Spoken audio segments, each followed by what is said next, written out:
Labrīt visiem! Jā, prieks jūs visus atkal redzēt Finanšu izlūkošanas dienesta telpās. Šodien mēs turpinām tā saukto sankciju nedēļu, kur mēs iepazīstinām ar jaunajām Finanšu izlūkošanas dienesta funkcijām sankciju izpildes jomā. Kļūstam par nacionālo kompetento iestādi, kā zināt, no 1. aprīļa.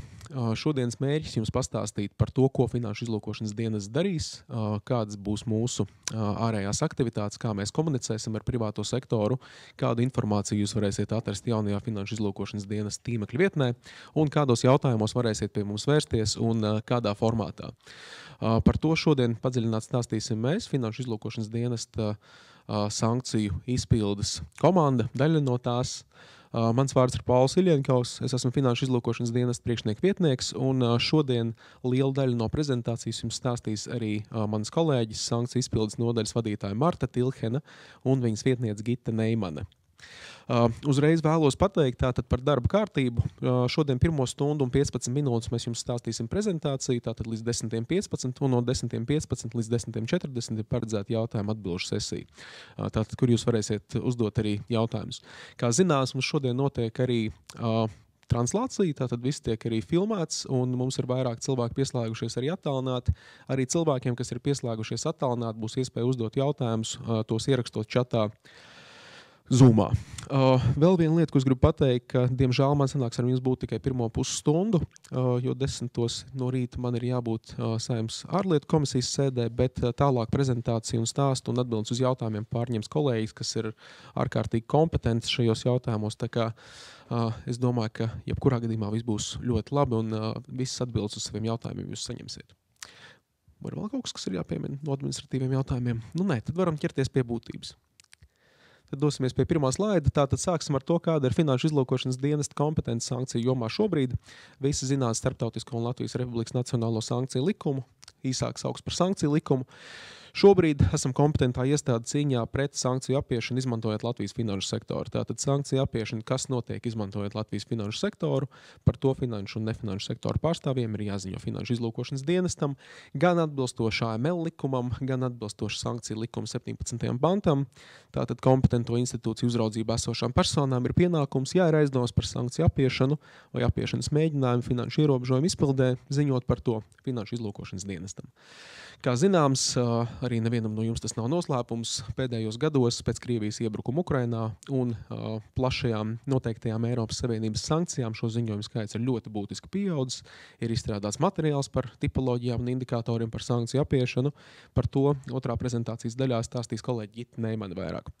Šobrīd vairāk par to neiedziļināšos. Un slaida otrā pusē arī visiem visticamāk cerams zinām lieta, ka par sankciju pārkāpšanu Latvijā arī draud krimināla atbildība. Šobrīd par sankciju pārkāpšanu vēl ar vienu draud tikai un vienīgi krimināla atbildība Latvijā, bet kontekstam arī iespējams daļa no jums ir dzirdējuši. Eiropas parlaments tikko ir pieņēmis direktīvu par to, ka sankciju pārkāpšana tiks noteikts kā noziedzīgs nodarījums, krimināla likumā paredzēts nodarījums visās Eiropas Savienības dalību valstīs, un šī direktīva paredzēs iespēju dalību valstīm, tā skaitā Latvijai, maza apmēra pārkāpumu gadījumos noteikti arī administratīvu atbildību, ja šis pārkāpums nepārsniedz, piemēram, 10,000 robežu vērtību. Iespējams, mūsu politikas veidotāji, Tieslietu ārlietu ministrija izmantos šo iespēju, lai tādos maza apmēra gadījumos noteikti administratīvu atbildību un krimināla tiesiski fokusētos uz patiešām smagākiem pārkāpumiem ar strateģiskās nozīmes precēm vai ar būtiskiem pārkāpumiem, kas rada resursus Krievijas federācijai. Tas ir par Finanšu izlūkošanas dienesta kompetenci šobrīd. Tātad saņemam ziņojumus par aizdomīgiem darījumiem, par statistiku arī droši vien esat dzirdējuši.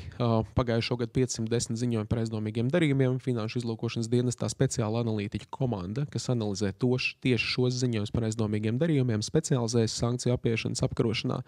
Un gadījumos, kad mēs konstatējam pamatotas aizdomas par noziegumu, mēs šo informāciju jau nododam izmeklēšanas iestādēm. Tātad valsts drošības dienestam vai valsts ieņēmuma dienesta, tā sauktajai finanšu policijai, jeb nodokļu un muitas policijas pārvaldē. Tas ir par to, kas ir bijis līdz šim. Šī funkcija mums arī paliek. Tātad tieši tādā pašā veidā kā līdz šim, ja sankciju likuma speciālajiem subjektiem, daļa no kuriem jūs šeit tādi arī esat, turpināsies ziņošana Finanšu izlūkošanas dienestam kā līdz šim, izmantojot GoAML sistēmu. Par to mazliet sīkāk tad pastāstīs vēl kolēģi Gita vēlāk arī par tipoloģijām. Bet tagad iesim uz jauno finanšu izlūkošanas dienesta kompetenci no 1. aprīļa. Tātad pirmā lieta, kas bija problemātiska ar sankciju izpildes sistēmu Latvijā, bija tas, ka nebija vienas iestādes, pie kuras vērsties par dažādu iespējamo izņēmumu piemērošanu, kas ir noteikti sankciju regulējumā. Visi zinām par to, ka pēc 2022. gada Latvijas banka uzņēmās līderību un attiecībā uz izņēmumiem, ko varēja piemērot finanšu jomā. Latvijas banka šādus izņēmumus piemēroja pēc tam, kad klients vērsās pie bankas, un tad banka gāja pie Latvijas bankas un lūdza atļauju šādu darījumu veikšanai, un Latvijas banka, būdama finanšu sektora uzraugs, šādu atļauju varēja sniegt konkrētai kredītiestādē. Tātad pastāvēja šāds filtrs, kur kredītiestāde arī bija iesaistīta. Bet pastāvēja virkne izņēmumu scenāriju, ir tīpaši regulā 833, kas nosaka lielāko daļu sektorālo sankciju. Vienas kompetentās iestādes, pie kuras vērsties šādu izņēmumu atļaujas saņemšanai, nebija. Tātad no 1. aprīļa finanšu izlūkošanas dienestam būs tiesības pieņemt šādus lēmumus par sankcijās noteiktu izņēmumu piemērošanu, izsniedzot atļauju darījumu vai darbības veikšanai. Vairāk nebūs šī kredītiestādes filtru. Jebkurš sankciju subjekts vai persona, kas vēlēsies veikt kādu aizliegtu darījumu un kuram būs iespējams šis izņēmums scenārijs, varēs vērsties pie finanšu izlūkošanas dienesta patiešo, lūdzot piemērot atļauju. Par procesu arī vēlāk mazliet izstāstīs kolēģi Marta Tilhen, nevis mazliet, bet tur diezgan padziļināta būs. Doma ir tāda, ka finanšu izlūkošanas dienesta pieņem šo lēmumu aptuveni tātad 1 mēneša laikā, ja nepastāv kāda ārkārtēja apstākļi. Un izdotais lēmums tātad būs administratīvā akta formā. Vai nu atļaujot konkrēto darījumu, vai nu atsakot. Tātad tas būs administratīvā akta formā, to varēs pārsūdzēt finanšu izlūkošanas dienesta priekšniekam. Un, ja nepatiks arī finanšu izlūkošanas dienesta priekšnieka lēmums, tad varēs pārsūdzēt atbilstoši administratīvā procesa likumam administratīvajā tiesā. Par izņēmumiem ir tā, ka tas administratīvais akts būs adresēts konkrētai personai, kas izņēmumu būs lūgusi, un bankai, teiksim tā, nebūs pienākuma šādu maksājumu veikt, ja tas nebūs jebkurā gadījumā atbilstoši bankas riska apetītei. Tas ir noteikts arī, ja nemaldos, ministra kabineta noteikuma anotācijā, kas šobrīd ministra kabineta noteikumu, kas arī regulēs padziļināti papildus likumam šo sankciju izpildes sistēmu. Viņiem vajadzētu tikt pieņemtiem līdz 1. aprīlim. Tur arī šis jautājums anotācijā ir atrunāts. Tas, ka banka turpina darboties atbilstoši savai iekšējās kontrolas sistēmai un personai, kas vēlas veikt aizliegto darījumu un ir saņēmusi finanšu izlūkošanas dienesta atļauju, tātad pašai ir jāiet pie kādas bankas, kas šādu darījumu būs gatava veikt. Otrais jautājums, kas būs finanšu izlūkošanas dienesta kompetencē, tātad, kad politikas veidotāji sāk runāt par to, ka ir jābūt vienai iestādē, kas būs tiesīga piemērot izņēmumu piemērošanu, bija svarīgi, mūsuprāt, tad šo sistēmu centralizēt pēc iespējas vairāk. Tātad, lai būtu viena kompetentā iestāde praktiski visos ar sankciju izpildi saistītos jautājumos Latvijā. Lai būtu viena iestāde, kurā nonāk informācija par sankciju izpildi, kas ir jāziņo nacionālajai kompetentai iestādē, lai šī iestāde varētu apmainīties ar informāciju ar citu Eiropas Savienības dalību valstu nacionālajām kompetentajām iestādēm un faktiski koordinēt šo praktiskās izpildes jautājumu Latvijā. Līdz ar to šī otrā funkcija ir saņemt un analizēt informāciju, kas saskaņā ar sankciju regulējumu prasībām ziņojuma kompetentajai iestādē. Sankciju likums paredzēs jaunu speciālu pienākumu ziņot par sankciju izpildi finanšu izlūkošanas dienestam. Tātad kredītiestāžu gadījumā, ja tiek iesaldēta kāda klienta līdzekļa pamatojoties uz sankcijām, šī informācija būs ziņojama finanšu izlūkošanas dienestam. Tāpat arī citām publiskā un privātā sektora iestādēm, izpildot sankcijas, veicot kādu pozitīvu darbību, ar ko sankcijas tiek izpildītas, par to ir jāpaziņo finanšu izlūkošanas dienestam, lai mēs šo informāciju tātad varētu apkopot, analizēt, pārbaudīt, vai sankcijas ir izpildītas korekti. Gadījumos, kad ir jāiesaldē vēl kaut kas, mēs izdodam šādu lēmumu un iesaldējam vēl papildus aktīvus, kas pieder sankciju subjektiem Latvijā, vai gadījumā, kad mēs uzskatām, ka tomēr sankcijas nav izpildītas korekti, mums ir tiesības arī atbrīvot kaut kādus līdzekļus no iesaldēšanas. Tātad faktiski tiks veikta tāda kā nosacīta verifikācijas funkcija par to, kā privātais sektors sankcijas ir izpildījis. Un mūsu lēmumu par iesaldēšanu vai atbrīvošanu no iesaldēšanas arī būs administratīvie akti, ko varēs pārsūdzēt tiesās, un tādējādi nodrošinot to tiesisko noteiktību un to, ka sankcijas tiek izpildītas visā Latvijā vienveidīgi, neatkarīgi no tā, kurš privāto tiesību subjekts to veic. Tāpat šī informācijas saņemšanas un analīzes pienākums ietver visus tos pienākumus, kas ir sankciju regulējumā, kuri pateikts, ka ir kaut kas jāziņo kompetentai iestādē. Tātad sankciju subjektiem pašiem ir tā sauktais pašdeklarācijas pienākums, kur viņiem ir jāziņo par visiem aktīviem, kas viņiem ir Latvijā. Tāpat ir jaunie pienākumi, piemēram, kas ir no maija par maksājumiem ārpus Eiropas Savienības, kas pārsniedz 100 000, tos veids juridiskas personas, kur īpašumtiesību struktūrā ir personas, kas ir Krievijas personas, un šīs īpašumtiesības pārsniedz 40%. Tātad arī šī informācija būs jāsniedz Finanšu izlūkošanas dienestam. Praktiski visur, ko jūs regulās redzēsiet Nacionālā kompetentā iestāde, tas ir Finanšu izlūkošanas dienests, ko paredz arī Starptautisko un Latvijas Republikas Nacionālo sankciju likumā noteiktais, ka FID ir Nacionālā kompetentā iestāde sankciju izpildes jautājumos, cik tālu normatīvi akti nenosaka citādi. Praktiski tas nozīmē, ka mēs veicam visas šīs funkcijas, bet kas, piemēram, attiecas uz muitas kontrolas funkciju, to mēs, protams, nedaram. Mēs nebraucam uz robežu un neskanējam kravas. Tas paliek muitas kompetencē, bet arī, ja muitē rodas jautājumi par sankciju tiesiskā regulējuma interpretāciju, viņi var vērsties pie mums, un par tiem sadarbības algoritmiem mēs arī esam parūpējušies. Nākamais ir publicēt informāciju par sankciju subjektiem, tiem iesaldētajiem līdzekļiem un saimnieciskiem resursiem Latvijā. Šobrīd Latvijas atvērto datu portālā tiek publicēta informācija par visiem Latvijā iesaldētiem saimnieciskiem resursiem, nekustamiem īpašumiem, transporta līdzekļiem, ganāmpulkiem un tā tālāk. No 1. aprīļa šo pārņems Finanšu izlūkošanas dienests, bet arī verificējot informāciju par to, vai ir iesaldēts korekti un papildus iesaldējot to, kas iespējams iesaldēts nav. Šo informāciju mēs arī pārbaudīsim. Bet kas nāks papildus šim, būs arī saraksts ar tām personām, juridiskām un fiziskām, kurām ir iesaldēti līdzekļi Latvijas finanšu iestādēs. Arī starpkontos tā skaitā, ja no sankciju subjekta ir saņemti kādi līdzekļi Latvijas finanšu iestādē un tie tiek iesaldēti, arī šāds saraksts būs publicēts. Mēs nenorādīsim finanšu iestādi vai kredīti iestādi, kurā tas ir iesaldēts, un mēs nenorādīsim konkrētu apmēru ar līdzekļiem, kas ir iesaldēts, bet personas vārds kā tāds, ka viņiem Latvijā ir iesaldēti līdzekļi, arī tiks uzrādīts šajā tīmekļa vietnē, lai sabiedrība varētu redzēt un pārliecināties par to, kuras ir tās personas, kurām ir bijušas kaut kādas intereses Latvijas finanšu sektorā, bijusi kaut kāda saskarsme, kas apliecina to, ka šīm personām, šiem sankciju subjektiem varētu būt tātad saimnieciskās intereses Latvijā, un tātad līdz ar to Latvijas personām risks netieši iesaistīties darījumos ar šādām personām. Ceturtais ir arī esoša lieta, ko mēs darām šobrīd atbilstoši novēršanas likumam, bet tagad tam ir juridisks pamats arī sankciju likumā, tātad uzturēt sankciju meklētāju, kurā pieejama informācija par ANO, Eiropas Savienības un nacionālajos sankciju sarakstos iekļautām personām. Šo mēs šobrīd arī darām, par to sīkāk arī pastāstīs kolēģi, bet plānojam arī šī gada laikā šo meklētāju funkcionāli uzlabot.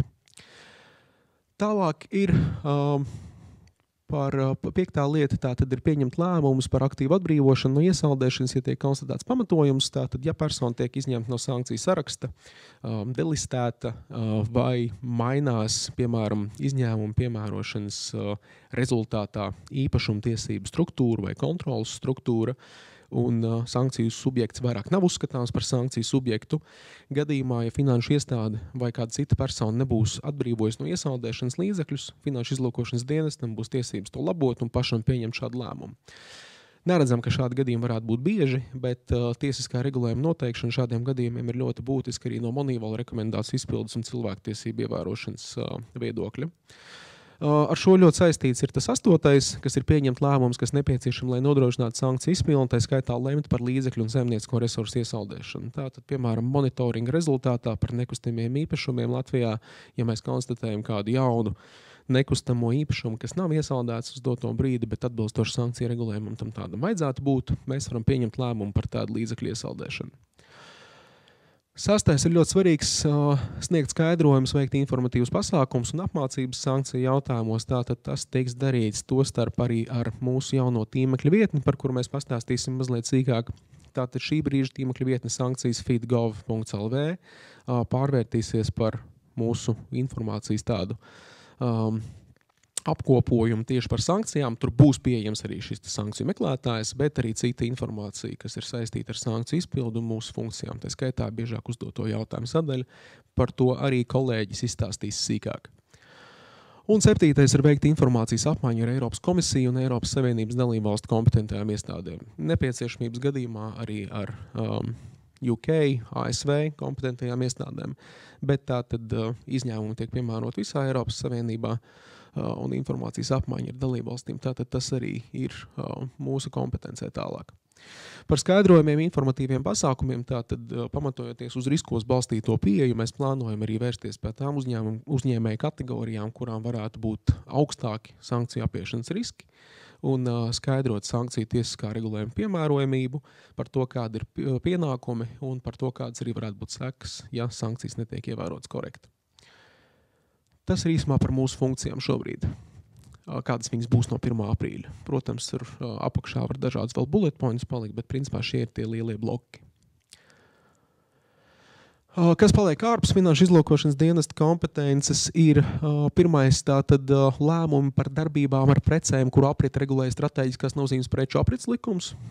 Tātad tie ir 2 panti regulā 833 2014, 2. un 2a pants, kas regulē aizliegumus par strateģiskās nozīmes preču aprit eksportu uz Krieviju. Tātad, ja tur ir paredzēti izņēmumi, un tie izņēmumi ir ļoti šauri, piemēram, kas būtu saistīti tur ar starpvaldību sadarbību kosmosa attīstības programmās, tādus izņēmumus ar tādiem varēs vērsties turpināt pie ārlietu ministrijas strateģiskās nozīmes preču aprits kontrolas komitejas. Un viņi pieņems šos lēmumus. Lai gan līdzinājā praksa liecina, ka viņi nav pārāk naski šādas atļaujas izdot, un tas droši vien ir korekti. Tālāk, kas paliks ārlietu ministrijas kompetencē, ir humānie, ar humāniem apsvērumiem saistītie izņēmuma gadījumi un diplomātiskie. Tātad tas, kas ir saistīts ar tādu ārpolitiku vairāk, tas arī paliek ārlietu ministrijas kompetencē, bet tas ir pietiekami šaurs tādu izņēmumu gadījumu skaits. Nākamās 2 lietas ir ārkārtas situācijas aviācijas un kuģošanas jomā, līdz ar to tur atbilstoši kompetencei, šādi varētu būt pietiekami rēti gadījumi, bet tur kompetences saglabās civilās aviācijas aģentūra un ostas kapteinis, gadījumā ir ārkārtas situācijas kuģošanas jomā. Un visbeidzot, pats svarīgākais ierobežojums ir īpaši ar nacionālo drošību saistīti jautājumi. Tātad, ja ir kāds uzņēmums, kuram ir nacionālajai drošībai svarīga uzņēmuma status, vēlas piemērot kādu izņēmumu attiecībā uz tā īpašumtiesību struktūru, ja tāds izņēmums pastāv, viņi vēršas standarta kārtībā pie finanšu izlūkošanas dienesta. Finanšu izlūkošanas dienests izvērtē šī te izņēmuma attiecināmību, piemērojamību konkrētiem gadījumam un konkrētiem apstākļiem, bet šādā gadījumā finanšu izlūkošanas dienests lēmumu pats nepieņem, bet to eskalē ministru kabinetam, jo lēmums dienas beigās ir politisks. Finanšu izlūkošanas dienests arī jauno funkciju izpildē, kas ir atvērtāka nekā līdzšinējā AML funkcija, kas ir, protams, saistīta ar izlūkošanu, kur mēs esam bijuši pietiekami ierobežoti komunikācijā ar sabiedrību un ar privāto sektoru, arī likumos noteikto ierobežojumu dēļ. Tomēr mēs saglabājam arī šajā sankciju funkcijā, kur mēs plānojam būt mazliet aktīvāki un skaidrot sabiedrībai šīs prasības. Vienlaikus saglabājam apolitisko statusu, finanšu izlūkošanas dienesta autonomiju un neatkarību, ko prasa arī starptautiskie standarti un Eiropas Savienības direktīvas, un politiskus lēmumus par sankcijām pieņem tomēr ministru kabinets. Cik daudz šādu gadījumu būs, šobrīd ir grūti prognozēt, droši vien, ka ļoti daudz viņi nebūs, bet arī zināšanai, ka šajos gadījumos mēs izskatām juridiski, vai ir piemērojams konkrētais izņēmums, iespējams tad mūsu rekomendācija, bet gala lēmumu, kas ir politisks, kā minēju, pieņemtu ministru kabinets. Par gatavošanos jaunajām FID funkcijām, tātad, kā zināt, tas, ka tas notiks, tika pieņemts 8. decembrī. tika noteikts pārējais periods līdz 1. aprīlim, lai šī funkcijām sagatavotos. Tātad ar pirmo mērķu uzdevumu definēšanu ir skaidrs plāns tika izstrādāts, lai uz 1. aprīli mēs būtu maksimāli gatavi šo jauno funkciju veikšanai, saņemot pirmos pieteikumus izņēmumu piemērošanai, pirmos iesniegumus par sankcijām. Tātad, protams, nacionālās kompetentās iestādes status, to mēs nelikām pie tiem blokiem, bet arī uzliek to, ka jebkura persona, kur ir jautājums par sankciju izpildu saistītiem jautājumiem, ar iesniegumu var vērsties pie Finanšu izlūkošanas dienesta. Tātad tiek definēti visi mērķi un uzdevumi, budžeta plānošana, lai no 1. aprīļa tātad mēs būtu gatavi šo te funkciju uzreiz veikt, nevis no 1. aprīļa sākt viņai gatavoties. Tas ietver arī resursu nodrošināšanu, tātad darbspēks Finanšu izlūkošanas dienestā būs 2 jaunas nodaļas, sankciju izpildes nodaļa un sankciju juridiskā nodaļa. Sankciju izpildes nodaļas vadību jūs redzat, un šodien kolēģis jums prezentēs, Marta Tilhene, Gita Neiman, un sankciju juridiskās nodaļas pārstāvi mums arī šodien ir klātienē šeit, nodaļas vadītājs Kaspars Cirss, pirmajā rindā. Droši vien ar viņu jums sanāks tikties, īpaši gadījumos, ja jūs apstrīdēsiet Finanšu izlūkošanas dienesta lēmums, tad otrā pusē tiesas zālē droši vien viņu redzēsiet. Resursu nodrošināšana, protams, lai cilvēkiem arī ir kur sēdēt, lai cilvēkiem ir datori, lai ir pieejamas informācijas sistēmas, kas ir nepieciešamas darbam. Tātad šajos 3 mēnešos arī pie tā notika aktīvs darbs, lai būtu gan materiāli tehniskie, gan informācijas sistēma resursi, lai mēs varētu no 1. aprīļa normāli arī strādāt. Trešais ir ilgspējīga kompetenču attīstība, kas ietver sevī sadarbības algoritmu izveidi ar galvenajiem sadarbības partneriem Latvijā. Protams, valsts ieņēmuma dienesta muitas pārvalde, neapšaubāmi, tāpat ārlietu ministrija, Latvijas banka. Tas nozīmē informācijas pārņemšanu no ārlietu ministrijas un Latvijas bankas par iepriekš sniegtajām atbildēm par sankciju izpildes jautājumu interpretāciju. Līdz ar to, lai nodrošinātu arī tādu turpinātību un mainītu esošo praksi tajos gadījumos, kur tas patiešām ir pamatots, un lai varbūt kādi oportunisti nemēģinātu gadījumos, kad viņi jau ir saņēmuši atteikumu vai tādu interpretāciju, kas viņiem nepārāk patīk, tagad pamēģināt savu laimi pie Finanšu izlūkošanas dienesta. Mums būs tās iepriekšējās arī atbildes, kas ir sniegtas mūsu rīcībā. Tā kā šī informācija jau ir mūsu rīcībā. Bet, protams, nekādā gadījumā nevēlamies atturēt personas novēršanās Finanšu izlūkošanas dienestā ar jebkādiem jautājumiem, kas jums ir par sankciju izpildi. Tas, protams, nav mērķis. Mērķis ir saglabāt turpinātību un to, ka valsts sektors darbojas vienoti. Tāpat šeit ir arī visi sadarbības jautājumi ar starptautiskiem finanšu izlūkošanas dienestiem un citu valstu nacionālajām kompetentajām iestādēm. Tātad esam izveidojuši kontaktu gan ar ASV, gan ar apvienoto karalisti. Nākamās 2 dienas mums arī mācības, ko sniegs OFSI, Office of Financial Sanctions Implementation, tātad nacionālā kompetentā iestāde Lielbritānijā, un tāpat komunikācija, protams, ar Lietuvas, Igaunijas finanšu izlūkošanas dienestiem, Lihtenšteinas finanšu izlūkošanas dienestu, Nīderlandi, Vācijas nacionālajām kompetentajām iestādēm un citām valstīm. Tātad, lai pārņemtu labākās prakses, kas šobrīd ir zināmas pasaulē attiecībā uz sankciju izpildes jautājumiem. Un visbeidzot sabiedrības informēšana par jaunajām funkcijām, tāpēc arī šī sankcija nedēļa, lai sabiedrība būtu informēta, tāpat arī uzņēmēju organizācijas, lai zinātu, par kādiem jautājumiem Finanšu izlūkošanas dienests būs kompetents un par kādiem jautājumiem pie mums varēs vērsties, lai aizpildītu to faktiski tukšo laukumu, kas iespējams līdz šim bija nenoklāts sankciju izpildes jomā, neskatoties uz to, ka mēs uzskatām, ka decentralizētā sistēma sankciju izpildē varēja darboties un pietiekami efektīvi līdz 2022. gadam. Tas, kas notika pēc Krievijas iebrukuma Ukrainā un plašās, kā saka, bezprecedenta sankcijas, kas tika noteikts, tomēr prasīja šo sistēmu centralizēt. Un tad šo vietu aizpildīs Finanšu izlūkošanas dienests. Tāpēc arī par to gribējām jūs informēt, un arī šis pasākums ir par sabiedrības informēšanu. Tālāk mums ir sagatavota mūsu mājaslapa, un tur komunikāciju, tālāk prezentāciju pārņems kolēģi Marta Tilhene. Uzreiz gribu pabrīdināt, ka uzspiežot uz šo linku ārpus Finanšu izlūkošanas dienesta jums nekas neatvērsies, jo tā ir testa mājaslapa. Mums šobrīd nav mandāta tādu mājaslapu uzturēt, mums tikai mandāts no 1. aprīļa, bet mēs gribam parādīt aptuveni, kāds izskatīsies un ko jūs tur varēsiet atrast. Pagaidām ierakstot sankcijas FitGov.lv, jūs nonāksiet tikai pie meklētāja. Paldies par uzmanību, nodod vārdu tālāk Martai Tilhenai. Ceru, ka jums būs interesanti arī pārējā prezentācijas daļa un būs daudz jautājumu. Paldies! Tātad, kā Pauls minēja, no 1. marta, no 1. aprīļa mums būs pieejama arī jaunā finanšu izlūkošanas dienesta mājaslapa. Mēģinu nokļūt uz latvisko versiju. Tā ļoti labi. Tas, kas ir šis mājaslapas mērķis, ir nodrošināt, ka vienotā vietā ir pieejama visa aktuālā informācija attiecībā uz sankcijām un attiecībā uz to, kas ir šīs funkcijas, ko veic finanšu izlūkošanas dienests, kā pie mums vērsties, kāda informācija mums ir jāiesniedz.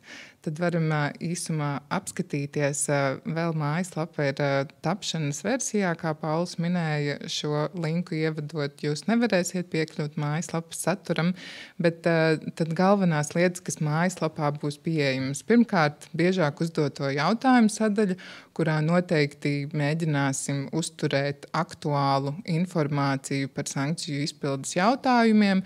Protams, 1. aprīlī tur būs pagaidām pamata jautājumi, lai cilvēkam parastajam ir skaidrs, kas ir sankcijas, kur informāciju meklēt, kāda veida sankcijas ir, kas ir tas, ko finanšu izlūkošanas dienas dara, bet noteikti plānojam uzturēt šo mājaslapas sadaļu ļoti dzīvu un aktuālu, arī tai skaitā skatoties un vērtējot kādu informāciju sabiedrību un uzņēmēju vai kredītiestādes mums pieprasīs. Līdz ar to šī sadaļa noteikti būs vērtīga jebkurai personai un noteikti centīsimies uzturēt to pēc iespējas vērtīgāku un aktuālu. Tad šeit mums būs sadaļa, kurā tiks publicēta informācija par sankciju subjektiem. Kā Pauls minēja, publicēsim informāciju par visiem tiem sankciju subjektiem, kuriem Latvijā ir iesaldēti vai līdzekļi vai saimnieciskie resursi, kā arī atsevišķu sadaļu, kur būs jau precīzāka informācija par to, kādi tieši saimnieciskie resursi kādām personām Latvijā ir iesaldēti. Šādu informāciju jau šobrīd uztur Tieslietu ministrija par dažādiem saimniecisko resursu veidiem, atkarībā no tā, ko valsts publiskajos reģistros ir kāda informācija pieejama un kas tad attiecīgi no šiem aktīviem, kas ir reģistrējami valsts publiskajos reģistros, tiek iesaldēti. Tāpat tās sadaļa noderīgi, tur būs pieejama informācija gan par sankciju meklētāju, par to, kāda informācija finanšu izlūkošanas dienestam jāiesniedz, kā saņemt atļauju, tāpat arī sagatavosim, un šeit jau arī man šķiet, ir pieejamas jau šobrīd finanšu izlūkošanas dienesta izstrādātās vadlīnijas saistībā ar sankcijām, kā arī noderīga informācija par citu iestāžu izstrādātām vadlīnijām tieši sankciju jautājumos. Arī esam sagatavojuši jau informāciju, kā saņemt tieši atļauju finanšu izlūkošanas dienestā, pēc iespējas detalizētāka un plašāka informācija, lai jebkurai personai būtu skaidrs, kā vērsties pie finanšu izlūkošanas dienesta, kāda informācija ir jāiesniedz, par to arī turpinājumā pastāstīšu detalizētāk. Kā arī te būs detalizētāka informācija par to, kāda vēl veida informācija finanšu izlūkošanas dienestam ir jāiesniedz, un par to saturiski arī pastāstīšu nedaudz vēlāk, un, protams, arī kontaktu sadaļa, kā pie mums vērsties un kā ar mums sazināties. Tas īsumā par mājaslapas izskatu viss, tad apskatīsim tālāk detalizētāk. Kā jau Pauls minēja, viena no šīm jaunajām finanšu izlūkošanas dienesta funkcijām ir sankciju regulējumā noteikto izņēmumu piemērošana. Un šī funkcija mums ir noteikta sankciju likumā, un tā paredz, ka sankcijās noteiktos izņēmumu gadījumus sankciju izpildē finanšu izlūkošanas dienests pēc pamatota rakstveida iesnieguma var pieņemt lēmumu. Es atvainojos. Tātad finanšu izlūkošanas dienests var pieņemt lēmumu par izņēmumu piemērošanu.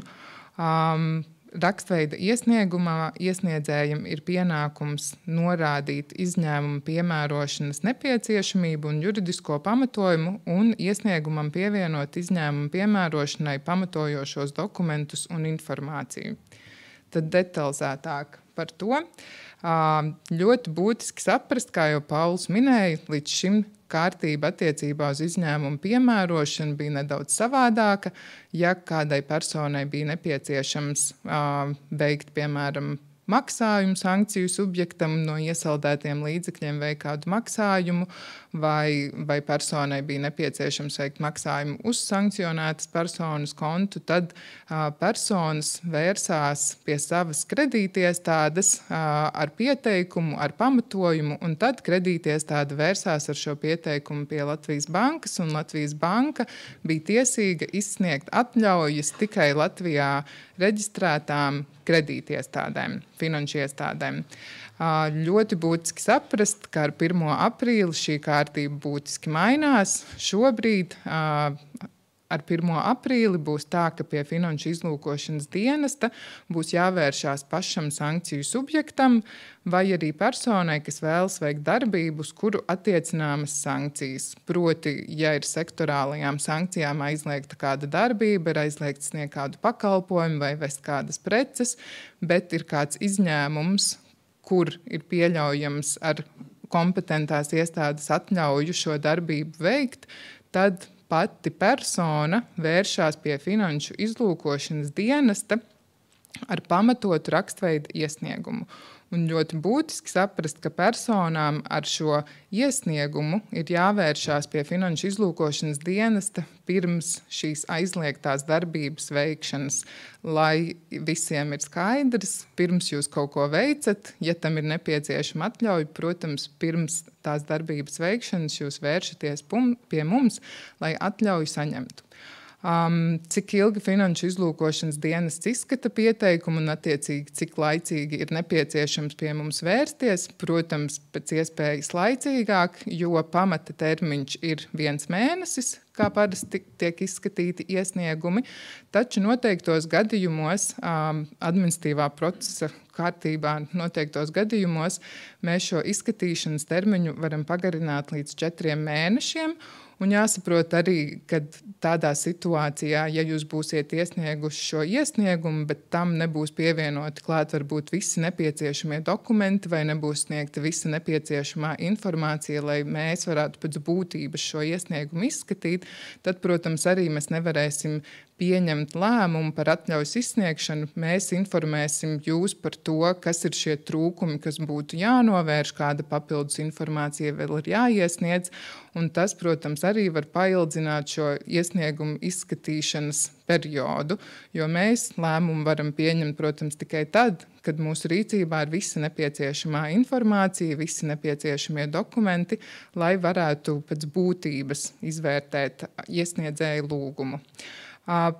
Protams, kā arī to paredz administratīvā procesa likums, iesniedzējs ir tiesīgs norādīt arī uz objektīvu steidzamību, kādas situācijas, protams, varētu būt, un iespēju robežās mēs tad šādus objektīvus apstākļus varam ņemt vērā.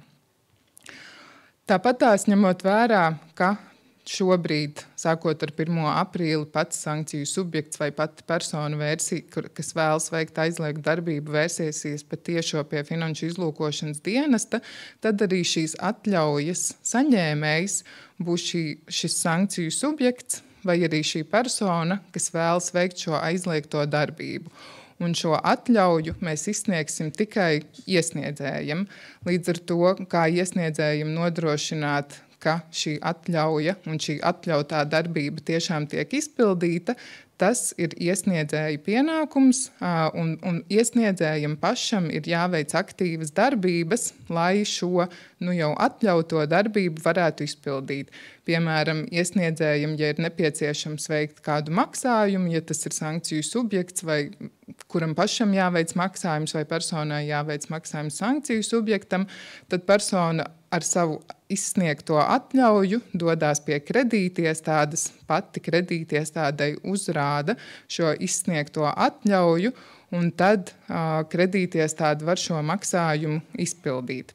Tāpat tās arī, ja, piemēram, ir abās pusēs, ja šis maksājums, protams, tiek veikts no vienas personas otrai personai, tad arī būtu ļoti pamatoti un vēlams, ka arī šī maksājuma saņēmēja kredītiestāde un šis sadarbības partneris, kurš šo maksājumu veiks vai kurš viņu saņems, ka viņa rīcībā arī ir šī atļauja, lai abas kredītiestādes un visas citas iesaistītās personas šajā darījumā būtu ar komfortu un pārliecību, ka tā darbība tik tiešām ir atļauta un viņu rīcībā arī ir šī informācija par Finanšu izlūkošanas dienesta izsniegto atļauju.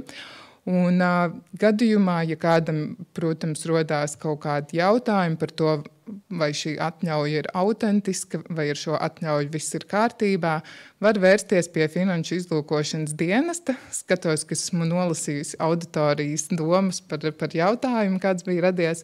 Var vērsties pie Finanšu izlūkošanas dienesta, un mēs varam apstiprināt atļaujas tiešām esamību, bet mūsu atļaujas būs 99% gadījumu elektroniski parakstītas. Līdz ar to par to īstumu cerams, ka nevajadzētu būt šaubām un daudz jautājumiem. Bet jebkurā gadījumā droši pie mums var vērsties, ja ir kādi jautājumi saistībā ar izsniegtu atļauju. Kā jau Pauls minēja, mūsu atļaujas nekādā ziņā neuzliek kredītiestādēm vai jebkurai citai personai pienākumu izpildīt atļauto darbību. Mēs ar atļauju radam tiesības personai, kas šo atļauju ir saņēmusi, konkrēto darbību veikt, bet Finanšu izlūkošanas dienesta kompetencē un kapacitātē mēs nespējam uzlikt par pienākumu, piemēram, bankai tiešām šo maksājumu arī izpildīt. Tāpat tās Finanšu izlūkošanas dienests noteiktos gadījumos, kad mēs uzskatīsim to par nepieciešamu, mēs varam veikt arī atļaujas izpildes kontroli, pieprasot, piemēram, pēc darījuma veikšanas kaut kādu apliecinošo dokumentu iesniegšanu mums, lai mēs varam izvērtēt un gūt pārliecību, ka šī darbība, kas tika atļauta, tiešām tika izpildīta saskaņā ar atļauju un tajā ietvertajiem nosacījumiem. Un kā jau Pauls minēja, tad arī Finanšu izlūkošanas dienesta lēmums būs, vai šis atteikums izsniegt atļauju vai atļauja būs administratīvais akts, ko var apstrīdēt pie Finanšu izlūkošanas dienesta priekšnieka, un kura savukārt lēmumus pēc tam var pārsūdzēt tiesām. Saistībā ar iesniedzamajiem dokumentiem atļaujas saņemšanai Ministru kabineta noteikumos, kur šobrīd vēl ir apstiprināšanas procesā, būs noteikta detalizētāka šis iesnieguma saturs un dokumenti, kas ir jāiesniedz vēršoties pie Finanšu izlūkošanas dienesta ar atļauju. Un sadaļā par informācijas veidi, tur jūs varat redzēt, kādi ir šie informācijas veidi, kas būs noteikti ministru kabineta noteikumā, kas mums ir jāiesniedz, un tai skaitā arī kādi dokumenti, kas šo informāciju iesniegto pamato. Kā piemēru varam iziet cauri ātri vienam ilustratīvam piemēram, lai labāk saprastu, kas ar kuru informācijas veidu un dokumentiem tiek domāts. Tātad pirmkārt pie iesniegumā ir jāietver informācija par pašu darījumu vai darbību, kam tiek lūgts izsniegt atļauju.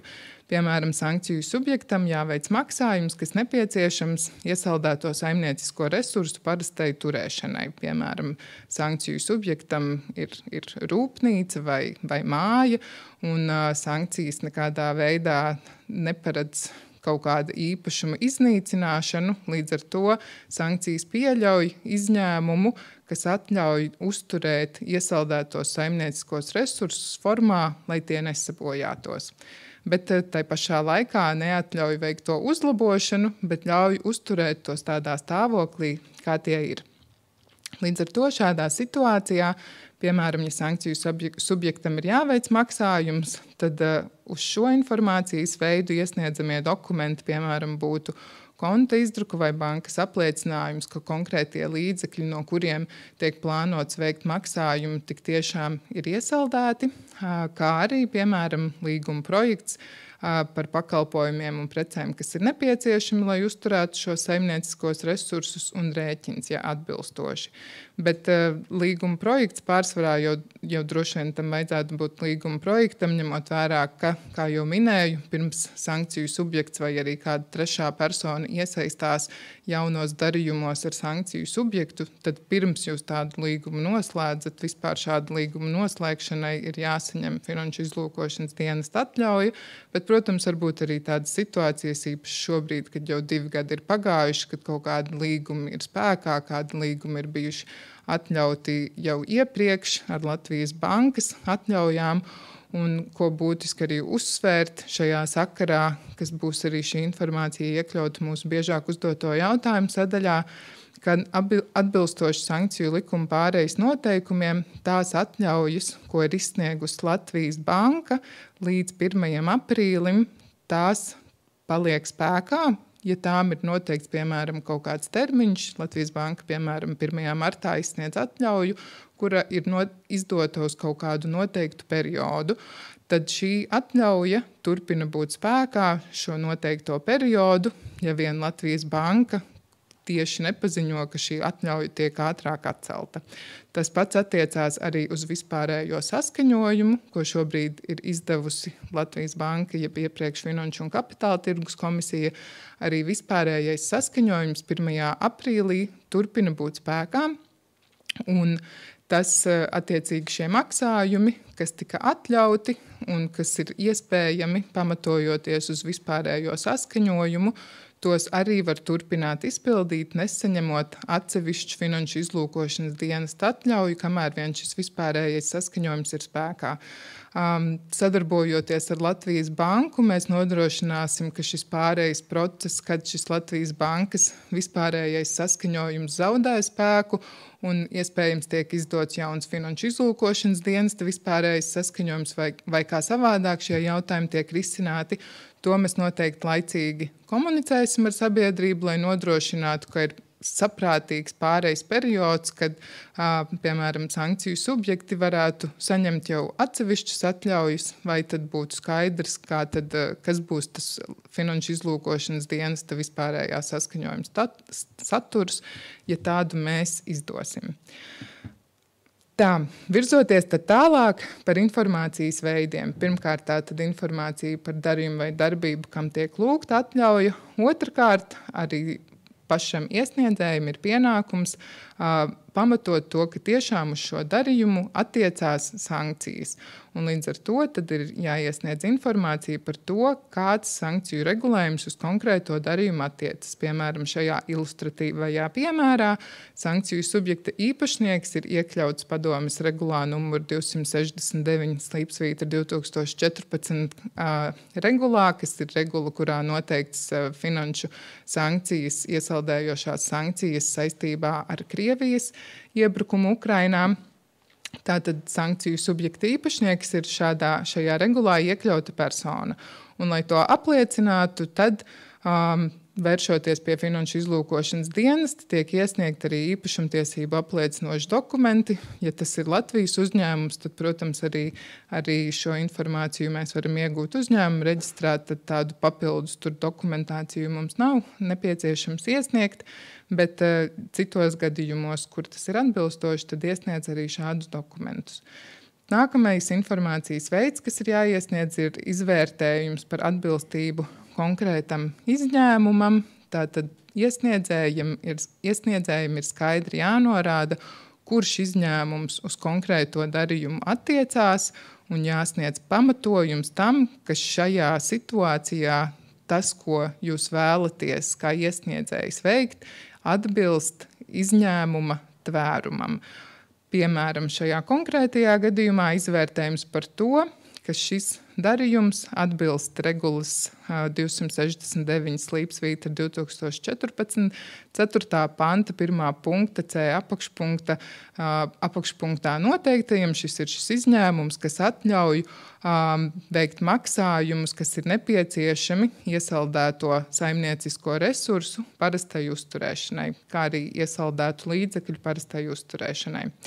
Un līdz ar to pamatojumā, piemēram, norāda, ka pakalpojums vai prece nepieciešams konkrētu iesaldēto saimniecisko resursu parastai uzturēšanai, ka tas apmērs, kādā šis pakalpojums tiks sniegts, vai šis preču apmērs, kas ir nepieciešams, atbilst šim mērķim, kas ir šo konkrēto iesaldēto saimniecisko resursu uzturēšanai. Kā arī, protams, ka darījuma partneris nav sankciju subjekts, kā arī, ka šis darījums uz šo darījumu neatiecas kādi citi sankciju veidi, piemēram, kādas sektorālās sankcijas, un ja tā ir, tad arī par to ir jāsniedz informācija, un, lai darījums varētu notikt, tam ir jāatbilst gan šīm finanšu sankcijās noteiktiem izņēmumiem, gan arī tam jāatbilst sektorālo sankciju regulējumam, jo bieži vien ir arī situācijas, kur šie abi regulējumi pārklājās. Un tad iesniedzamie dokumenti, piemēram, būtu, kas nebūs noteikti vienmēr, bet tas ir tāds ilustratīvs piemērs, novērtējums, ko veicis neatkarīgs auditors vai novērtētājs. Tas ir, piemēram, tad, ja, sankciju subjektam ir kāda liela rūpnīca un viņam ir nepieciešams veikt kaut kādus maksājumus, lai viņu uzturētu drošībā un stāvoklī, kā tas ir nepieciešams, tad mums varētu finanšu izlūkošanas dienestam nebūt pietiekošs komforts vai izpratne par to, kad kaut kādi maksājumi vai pakalpojumi, ko jūs norādat, tik tiešām ir nepieciešami šim konkrētajam mērķim. Līdz ar to arī finanšu izlūkošanas dienestam būs noteiktas tiesības pieprasīt papildus dokumentus. Tai skaitā mums būs noteiktas tiesības pieprasīt šādu neatkarīgu auditoru novērtējumu. Tāpat tās attiecībā uz sankciju subjektiem ministru kabineta noteikumos būs noteikts, ka sankciju subjektiem būs jāizstrādā turpmākās darbības plāns, lai viņi varētu šādus parastos maksājumus izpildīt, kas ir gan attiecībā uz pamatvajadzībām, gan šo saimniecisko resursu vai līdzekļu parastu uzturēšanu, ir jāizstrādā turpmākās darbības plāns ar mērķi norādīt, kas ir tas, ko sankciju subjekts plāno darīt, ņemot vērā ierobežojumus, kas uz šiem sankciju subjektiem attiecās. Arī šis nebūs vienmēr atkarībā no situācijas, bet finanšu izlūkošanas dienestam būs konkrētas tiesības paredzēt šādu sankciju subjektu turpmākās darbības plānu pieprasīt un attiecīgi tad subjektam pēc mūsu pieprasījuma pienākums iesniegt. Tāpat tās vēršoties pie mums ar lūgumu pēc atļaujas, ir nepieciešams norādīt informāciju par saistītajiem darījumiem vai darbībām, kas ir tieši saistīti ar konkrēto atļaujā ietverto darījumu. Proti, piemēram, ja tā ir kāda preču piegāde, kas ir jāveic, ja tas ir kaut kāds sektorālo sankciju aizliegums, kas aizliedz preču kustību, tad tur, protams, būs arī apakšā kāds apdrošināšanas pakalpojumi vai preču pārvedāšanas pakalpojumi, tad arī šī informācija pēc iespējas skaidrāk un precīzāk mums ir jānorāda, vēršoties ar atļauju. Un tad iesniedzamie dokumenti, piemēram, būtu līguma projekti vai rēķini. Kā arī cita informācija, ko finanšu izlūkošanas dienests var gan pieprasīt pats pēc savas iniciatīvas, gan arī pēc būtības šajos ministru kabineta noteikumos būs noteikts, ka jāiesniedz arī jebkura cita informācija, ja tas ir nepieciešams konkrētā izņēmuma piemērošanai, jo šie izņēmumi ir pietiekoši daudz un specifiski, līdz ar to arī atsevišķiem izņēmumiem ir noteikti kaut kādi speciāli nosacījumi, tad, lai parādītu, ka jūsu situācija atbilst šiem speciālajiem nosacījumiem, kas ietverti regulās, tad ir jāiesniedz atbilstoša informācija un dokumenti. Piemēram, šajā ilustratīvajā piemērā mēs varētu palūgt, lai sankciju subjekts papildus vēl mums iesniedz pamatojumu vai pats norāda pamatojumu par to, ka šāda veida pakalpojumi viņiem arī tiešām bija nepieciešami pirms sankcijas stājās spēkā. Līdz ar to tas apliecina un pamato, ka tādu pakalpojumu vai preču saņemšana arī ir tiešām pamatota un nepieciešama iesaldēto saimniecisko resursu parastai uzturēšanai. un kā apliecinājums tam būtu, piemēram, iepriekš noslēgtie līgumi, rēķini, kas tika iepriekš izrakstīti pirms sankcijas stājās spēkā, kas apliecina, ka konkrēti pakalpojumi konkrētā apmērā bija arī iepriekš nepieciešami. Tas par atļaujas saņemšanu īsumā vai netik ļoti īsumā viss. Kā jau Pauls minēja, tad arī Finanšu izlūkošanas dienestam būs jāiesniedz cita informācija, un šī cita informācija ir tādos lielos blokos šāda, bet šis nav noteikti izsmeļošs informācijas uzskaitījums. Proti, pirmkārt, sankciju likumā ir noteikts pienākums jebkurai personai sniegt Finanšu izlūkošanas dienestam nekavējoties informāciju par sankciju izpildi. Tas, piemēram, nozīmē, ja jūs esat iesaldējuši līdzekļus vai saimnieciskos resursus, jūs nekavējoties ziņojat par to mums. Tāpatās, ja jūs esat atbrīvojuši no iesaldēšanas līdzekļus vai saimnieciskos resursus, jūs par to ziņojat mums.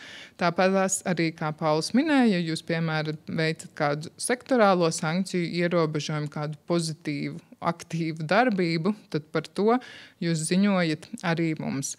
Saistībā ar kredītiestādēm mēs plānojam jums rakstveidā drīzumā nosūtīt vēstuli, kurā skaidrojam, kā tas attieksies uz kredītiestādēm un finanšu iestādēm, ņemot vērā, ka tur šī līdzekļu iesaldēšana un atbrīvošana, piemēram, komisijas maksu ieturēšanai, pamatojoties uz šo pašu minēto vispārējo saskaņojumu, notiek biežāk vai tiek kreditēti konti regulās atļautajos gadījumos biežāk, tad mēs informēsim, ka mēs sagaidām, kad kredītiestādes informāciju mums sniedz par izmaiņām reizi nedēļā. Tāpat tās informācija, kas vēl Finanšu izlūkošanas dienestam ir jāiesniedz, ir regulās noteiktā informācija par aktīviem, kas ir sankciju subjekta īpašumā, kontrolē vai turējumā. Tātad, kā Pauls minēja, ir šīs tās saucamās pašdeklarācijas, ka sankciju subjektam pašam ir pienākums ziņot par līdzekļiem un saimnieciskajiem resursiem, kas viņam konkrētā valstī ir. Tāpat tās regulāri noteikts konkrēts pienākums, ka jebkurai personai ir jāziņo Finanšu izlūkošanas dienestam, ja tas ir Latvijas persona, tad ir jāziņo, ja tās rīcībā ir informācija par aktīviem, kas nav iesaldēti, bet kas būtu jāiesaldē. Arī šāda informācija, šāds pienākums jebkurai personai ir.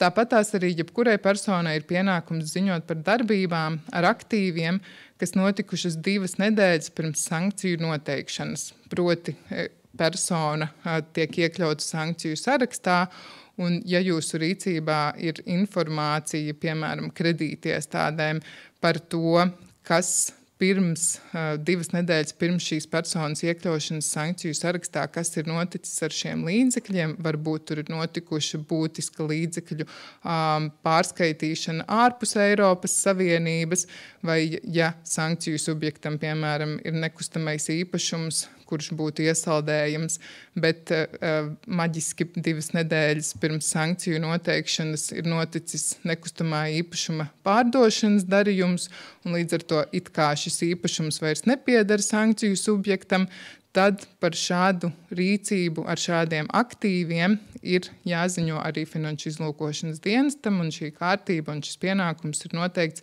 minētajā jau 269. regulā. Arī saistībā ar sektorālo sankciju izpildi un tās ierobežojumiem 833/2014. regulā ir noteikti konkrēti ziņošanas pienākumi. Tur šie ziņošanas pienākumi ir pietiekoši plaši un specifiski. Šeit esam uzskaitījuši dažus varbūt tādus biežāk iespējamos. Kā jau Pauls minēja, tad tagad ir noteikts šis jaunais pienākums noteiktām personām, kuru īpašuma struktūrā ir šīs Krievijas personas, ir jāziņo par maksājumiem ārpus Eiropas Savienības, kas 1 ceturkšņa laikā kopumā pārsniedz 100 000. Līdzīgs pienākums ir arī kredītiestādēm. Ja tāpat tās arī ir jāziņo, un arī ir šāds jauns pienākums, ja sadarbības partneris ir pārkāpis reeksporta aizliegumu uz Krieviju, Proti ir šāds jauns pienākums attiecībā uz noteiktu preču tirdzniecību, paredzēt līgumos, ka jūsu darījuma partnerim ir aizliegts konkrētas preces reeksportēt uz Krieviju. Un ir jāparedz arī līguma, tā teikt, saistību pastiprinājuma nosacījumi un situācijā, kad jūs uzzinat un jums ir kā pašam šim eksportētājam jums ir pienākums arī rūpēties un tiešām šo informāciju uzzināt, un ja jūs uzzinat, ka darījuma partneris ir pārkāpis šo reeksporta aizliegumu, par to ir jāziņo Finanšu izlūkošanas dienestam. Tāpat arī regulāri paredzēts konkrēts pienākums, ka jebkurai personai ir jāziņo par informāciju, kas var palīdzēt sektorālo sankciju īstenošanā, šīs konkrētās regulas īstenošanā, tāpat arī citi specifiski ziņošanas pienākumi. Un turpinājumā tad man kolēģi Gita jums pastāstīs par citiem mūsu jaunajiem funkcijām. Paldies, Marta. Viena no mūsu funkcijām, kas jau bija arī līdz šim, mēs uzturējām meklēšanas iespēju sankciju sarakstos. Arī jaunajā Finanšu izlūkošanas dienesta mājaslapā būs tāda iespēja.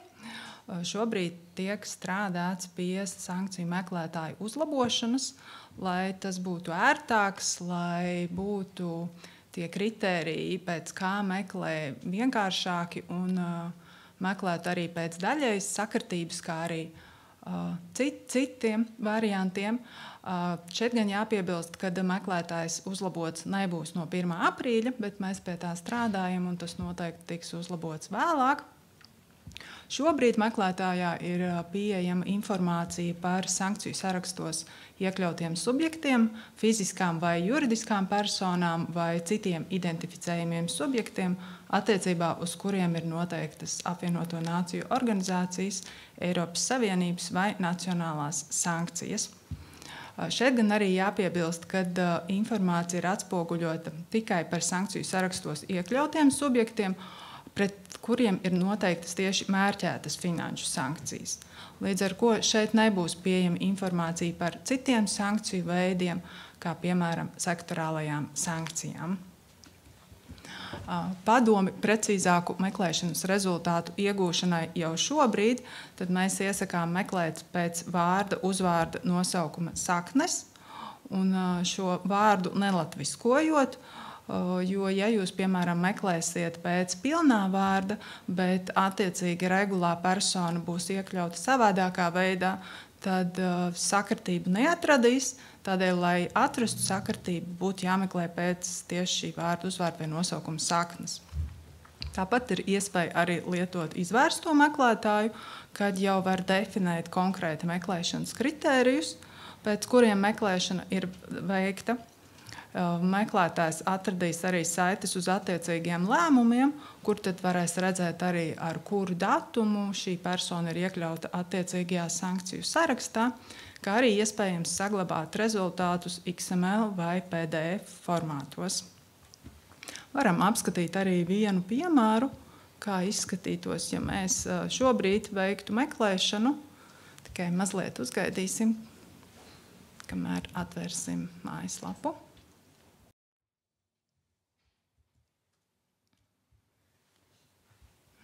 Tad, ja mēs ierakstītu, piemēram, pilnu vārdu Arsa, tieši kā šeit Marta ierakstīja Putins, tad redzam, ka meklētājs neko neatrod, tādēļ, kad attiecīgajā sankciju sarakstā nav iekļauta persona tieši ar šādiem datiem, jo viņš meklē precīzi.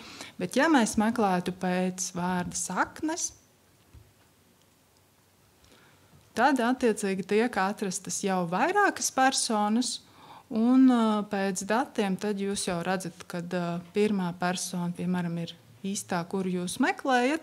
Vienlaikus papildus laukos ir redzama gan adrese, gan vairāki datumi. Datums pirmais ir dzimšanas datums un pārējie ir lēmumu datumi. Un attiecīgi arī detalizētāka informācija par sarakstu, kurā persona ir iekļauta. Ir iespējams arī paskatīties detalizētāku informāciju, kā Marta jums tagad piemērā arī rāda. Un tā skaitā arī apakšā ir redzama saite uz lēmumiem, uz kuras jau nospiežot, jūs nonāktu uz konkrēto lēmumu, ar kuru tad regulā ir iekļauta šī persona. Tad atgriezīsimies lūdzu pie prezentācijas. Meklētājiem ir plānota tāda iespēja, kad vēlāk arī iespējams būs piesakot gan arī mājaslapai, lai saņemtu aktualitātes un jauno informāciju, bet tas gan arī nebūs no 1. aprīļa, tas būs mazliet vēlāk un noteikti par to mēs informēsim. Virzoties tālāk, Finanšu izlūkošanas dienests publicēs arī informāciju par sankciju subjektiem, kuriem ir iesaldēti līdzekļi vai saimnieciskie resursi Latvijā. Attiecīgi, Finanšu izlūkošanas dienests publicēs informāciju balstoties uz mūsu rīcībā esošo informāciju, līdz ar ko, ja kāds nebūs informējis Finanšu izlūkošanas dienestu, tad, protams, tā informācija neatspoguļosies tabulā. Tāpat tās arī informācija būs pieejama par tādiem saimniecisko resursu veidiem, kas reģistrēti valsts iestāžu vestajos publiskajos reģistros, piemēram, nekustamie īpašumi, kas reģistrēti zemes grāmatā, kapitāla daļas, kas reģistrētas komercreģistrā un tam līdzīgi. Informācija tiks publicēta nekavējoties un ir plānots, ka 30 dienu laikā Finanšu izlūkošanas dienests veiks pārbaudi un attiecīgi izvērtēs un gūs pārliecību, ka sankciju izpilde, šajā gadījumā, piemēram, iesaldēšana, ir veikta atbilstoši normatīvu aktu prasībām. Ja tiks konstatēts, ka iesaldēšana nav veikta atbilstoši normatīvu aktu prasībām, tad Finanšu izlūkošanas dienests pieņems attiecīgu lēmumu, par ko informējot arī, piemēram, reģistru par to, ka šī līdzekļi ir jāatbrīvo. Informācija tiks publicēta mūsu tīmekļa vietnē, kā arī saglabāsim iespēju to publicēsim arī Latvijas atvērto datu portālā. Šeit varam apskatīties arī vienu praktisku piemēru tabulā. Pirmais lauks ir sankciju subjekts, kā līdzekļi vai saimnieciskie resursi ir iesaldēti. Šeit atspoguļots kā piemērs SIA ABC. Nākamā kolona satura jau konkrēti datus, šajā gadījumā reģistrācijas numuru. Trešajā kolonā ir reģistrācijas valsts, un 4. kolona satura informāciju par iesaldēto līdzekļu vai saimniecisko resursu veidu. Šajā gadījumā tad tie ir līdzekļi vai nekustamais īpašums, transporta līdzeklis, peldlīdzeklis, gaisa kuģis, traktora tehnika, intelektuālā īpašuma tiesības, dzīvnieki, kas reģistrējami ganāmpulku reģistrā un citi. Piemēram, tā skaitā arī kapitāla daļas var būt iesaldētas. 5. kolona līdzekļu vai saimniecisko resursu iesaldēšanas pamatojums norāda uz to informāciju, kas ir bijis par pamatu sankciju subjektam iesaldēt šos līdzekļus. Šajā gadījumā ir norādīts, ka sankciju sarakstā iekļautas personas īpašumtiesības, tātad SIA ABC pieder sankciju sarakstā iekļautai personai, bet vienlaikus šajā laukā var būt atspoguļoti arī citi veidi, kā piemēram sankciju sarakstā iekļautas personas kontrole vai arī pati persona, piemēram, iekļauta sankciju sarakstā. Un jau detalizētāka informācija par to, kura tad ir tā persona, kas ir iekļauta sankciju sarakstā, tā ir apskatāma 6. kolonnā. Un attiecīgi 7. tad ir redzams arī datums, kopš kura tad ir spēkā sankcijas pret norādīto personu, un tālāk jau informācija arī 8. kolonnā par normatīvu aktu, saskaņā ar ko veikta iesaldēšana. Un piemērā tad persona ir iekļauta padomes regulas numur 269/2014 pirmajā pielikumā.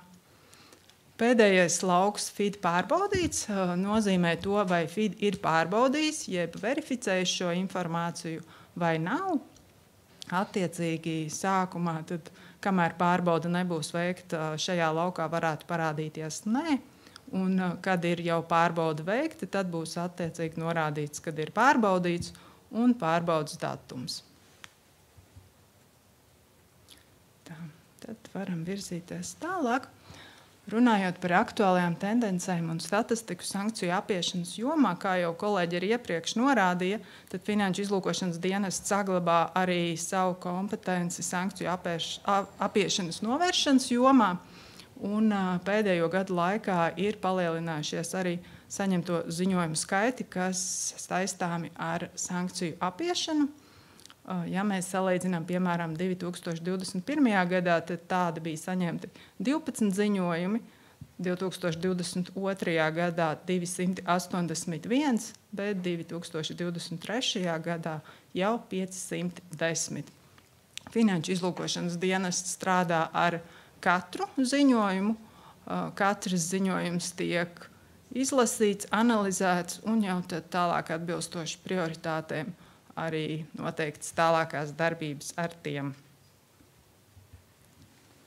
Runājot par identificētajām tipoloģijām un indikatoriem, tie ir dažādi, bet kopumā ir novērotas dažas tipoloģijas vai indikatori, kas atkārtojas. Un kā daži no tiem ir, piemēram, to jurisdikciju iesaisti darījumos, kurus nepiemēro sankcijas pret Krievijas federāciju, kā piemēram Kazahstāna, Armēnija, Kirgistāna un citas valstis, juridisko personu patieso labumu guvēju, kontrolējošo personu, pret kurām noteiktas sankcijas slēpšana. Tas parasti notiek caur sarežģītu īpašumtiesību struktūru un ārzonās reģistrētām juridiskām personām. Tāpat tās arī novērotas neprecizitātes dokumentos, tā skaitā arī transportēšanas dokumentos, kā norādīti nepareizi produktu kodi, saskatāmas viltojuma pazīmes dokumentos, datumu neatbilstības un tam līdzīgi. Maksājumi arī tiek veikti pamatojoties uz saistībām, kas esot noslēgtas jau pirms sankciju stāšanās spēkā. Un parasti šajā tipoloģijā tad sākotnēji ir darījums paredzēts ar personu, kas kļūst par sankciju subjektu, un attiecīgi pēc kāda laika tad tiek cedētas šīs parādsaistības citai personai, tādējādi apējot sankcijas, kā arī starpnieku iesaistīšana darījumu ķēdē bez skaidra pamatojuma, kad mākslīgi tiek pagarināta piegādes ķēde un parādās starpnieki šajā ķēdē, kas ir reģistrēti arī salīdzinoši nesen un par kuru saimniecisko darbību nav plaši pieejama publiska informācija. Ja mēs skatāmies uz Finanšu izlūkošanas dienesta rezultātiem tieši sankciju apiešanas jomā, tad, kā redzam, salīdzinājumā ar 2023. gadā salīdzinājumā ar 2022. gadu ir ievērojami pieaudzis arī Finanšu izlūkošanas dienesta nosūtīto analītisko materiālu skaits. Vislielākie saņēmēji ir bijuši tieši Valsts drošības dienests un Valsts ieņēmuma dienesta, nodokļu muitas, policijas pārvalde. Detalizēta informācija ir iespējams aplūkot šajā tabulā. Gribējām arī papildus norādīt riska indikātorus, kam būtu jāpievērš uzmanība darījumos, vērtējot tieši darījumu vai darījumu partneri. Vienlaikus šie riska indikātori ir tikai kā riska indikātori, kas liek vērst uzmanību uz to, ka darījums ir jāvērtē padziļināti, bet vienlaikus tie nav skatāmi, atrauti no citas informācijas. Piemēram, pirmais varētu būt preces gala saņēmējs ir norādīta juridiska persona, kas sniedz transporta vai noliktavu pakalpojumus un reģistrēta trešajā valstī, kas robežojas ar Krievijas federāciju. Vai arī sadarbības partneris ir jaundibināta juridiska persona, tās akcionārs, patiesā labuma guvējs vai pārstāvis ir īpašnieks kādai citai juridiskai personai, kas ir reģistrēta Krievijas federācijā. Vai arī publiskos avotos ir pieejama informācija par juridiskās personas īpašnieka saistību ar sankciju subjektu, kā arī sankcijām pakļautu preču saņēmēju vai nosūtītāja adrese ir tuvu robežai ar Krievijas federāciju, un tā saimnieciskā darbības nozara nav saistīta ar šādu preču tirdzniecību, par ko tiek veikts darījums. vai arī, ja darījuma partneris nesniedz informāciju par sankcijām pakļautu preču saņēmēju, tā īpašumtiesību struktūru. Kā jau iepriekš kolēģi norādīja, tad Finanšu izlūkošanas dienests ir izstrādājis arī dažādas vadlīnijas, tā skaitā pret Krieviju noteikto sankciju apiešanas indikātoru vadlīnijas. Šīs vadlīnijas noteikti arī tiks papildinātas, un visticamāk maijā jau tiks publicēts šis papildinātais, uzlabotais vadlīnijas. Attiecīgi informācija par kontaktiem, kā sazināties ar Finanšu izlūkošanas dienestu. Kā jau kolēģi norādīja un arī apskatījām, tad no 1. aprīļa Finanšu izlūkošanas dienestam tieši saistībā par sankcijām būs jauna mājaslapa, kurā būs pieejama aktuālā informācija tieši sankciju jomā. Tālruņa numurs saglabājas nemainīgs un ir plānots, kad izvēloties ciparu 4, tad būs iespējams arī sazināties ar sankciju speciālistu. Vai arī ir iespējams sazināties rakstot e-pastu uz sankcijas@fitgo.lv. Tāpat tās arī ir sociālo tīklu platformas, kurās ir iespējams gan apskatīt Finanšu izlūkošanas dienesta informāciju, aktualitātes un jaunumus. Un tādas ir gan LinkedIn, gan Facebook, gan X.